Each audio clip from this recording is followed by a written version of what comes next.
Elle n'y travaille plus, mais passe encore régulièrement devant l'EHPAD de Foucheran. Ça me fait mal au cœur de ne plus voir le piquet, ça me fait mal au cœur de savoir que voilà, c'était rude, c'était rude, c'était compliqué, mais c'était un détonateur. La première fois que nous avons filmé Anne-Sophie Pelletier, c'était devant ces mêmes grilles en avril 2017, au deuxième jour d'une grève qui en durera 117. Des miettes, nous ne sommes que des miettes, nous ne resterons que des miettes. La quadragénaire, aide médico-psychologique, devient rapidement la porte-parole du personnel qui demande plus de moyens pour s'occuper des résidents de cette maison de retraite médicalisée.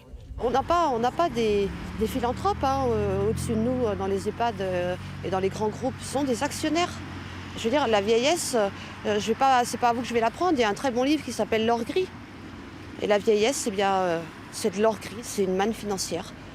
Contrairement à la naissance qui est gratuite, la vieillesse et la mort sont payantes et coûtent très cher. Dans son livre « EHPAD, une honte française », Anne-Sophie Pelletier dénonce la prise en charge des personnes âgées, à domicile comme en EHPAD. Elle raconte aussi son parcours, celui d'une étudiante en art déco qui devient directrice d'établissement dans l'hôtellerie-restauration, avant de tout plaquer quand sa grand-mère, qui l'a élevée, ne peut plus vivre seule. Si ma grand-mère n'avait pas été là, je ne serais pas la femme que je suis aujourd'hui. Ma grand-mère vieillit. Et ma grand-mère devient dépendante aussi. Et on se dit, qui va prendre soin d'elle? Parce que quand on habite loin, qui va prendre soin d'elle? Et on se pose la question et on se dit, si tous les petits-enfants se disaient, qui va prendre soin de mes grands-parents parce que je suis loin? Et moi, c'est la question que je me suis posée parce que là où on habitait, il y avait beaucoup de personnes âgées.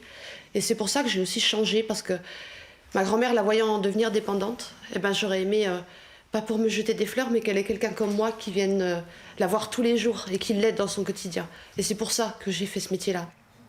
Anne-Sophie Pelletier devient alors aide à domicile. Elle fait le ménage chez des personnes âgées.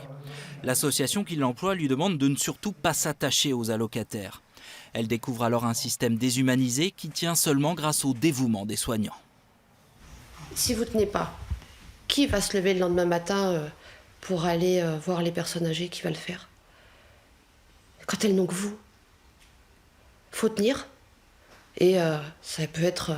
Au départ, c'était dans la musique, ça peut être dans l'alcool, ça peut être dans les anxiolytiques, parce que j'ai des camarades soignantes qui sont sous anxiolytiques.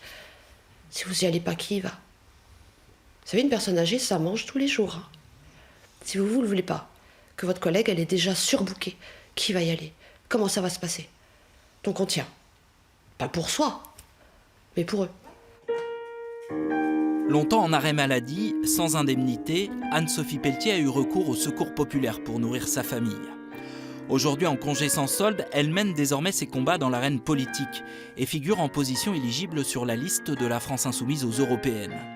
Mais elle l'assure, son histoire avec l'EHPAD et ses résidents qui l'appellent la musicienne, cette histoire-là n'est pas terminée. Je reprendrai mon travail. Je retournerai aux Opalines. Il faut que je finisse mon histoire. Je ne peux pas faire autrement.